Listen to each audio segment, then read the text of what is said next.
Class 10 ইতিহাস পরের ছোট্ট একটি ভিডিওতে আমি জানিয়ে দিচ্ছি যে বাংলায় বিজ্ঞান এবং কারিগরি শিক্ষার প্রসার কিভাবে ঘটেছিল। দেখো, বাংলায় বিজ্ঞান এবং কারিগরি শিক্ষার প্রসার যদি বলতে পারো তাহলে এশিয়াটিক সোসাইটির মাধ্যমে প্রথম শুরু হয়েছিল, কিন্তু যেটা স্যার উইলিয়াম জোন্স ছিলেন এর প্রতিষ্ঠাতা। কিন্তু এরপরে বসু বিজ্ঞান মন্দির, জাতীয় শিক্ষা পরিষদ, Bengal cultivation, Indian association for the cultivation of the science, যেটা শর্ট ফর্মে হচ্ছে তোমার বলা হয় IACAC, ঠিক আছে।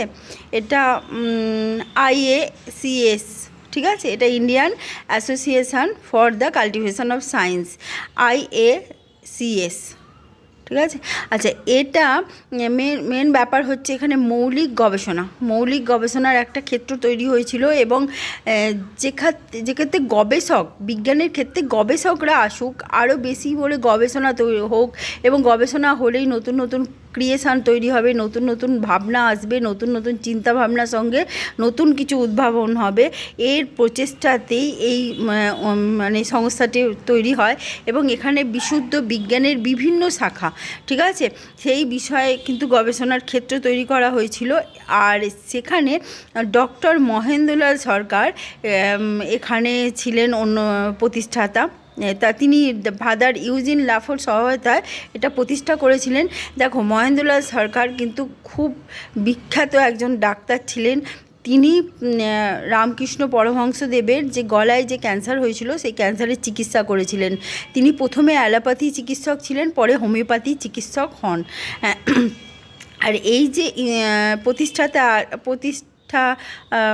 যেটা সংস্থা, তার প্রতিষ্ঠা করার যে সংস্থাটি রয়েছে, সেই বিজ্ঞান গবেষণা যে কেন্দ্রটি, সেখানে অনেক উল্লেখযোগ্য ব্যক্তিত্ব এখানে গবেষণা করে গেছেন, যেমন আচার্য জগদীশচন্দ্র বসু, স্যার আশুতোষ মুখোপাধ্যায়, চুনিলাল বোস, চন্দ্রশেখর রমন, সুব্রমণিয়ম চন্দ্রশেখর, মেঘনাথ সাহা প্রমুখ, ঠিক আছে।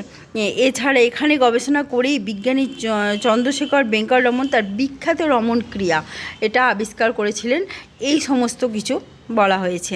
আচ্ছা, এরপরে কলকাতা বিজ্ঞান কলেজ আছে। কলকাতা বিজ্ঞান কলেজ কিন্তু কলেজের জন্য যে জমি দান করেছিলেন স্যার তারকনাথ পালিত এবং স্যার রাসবিহারী ঘোষ, এরা দুজন জমিদান করেছিলেন। এবং অ্যাকচুয়ালি মানে কোনো মহৎ প্রচেষ্টা, কোনো মহান ব্যক্তির সহায়তায় গড়ে ওঠে বলাই বাহুল্য।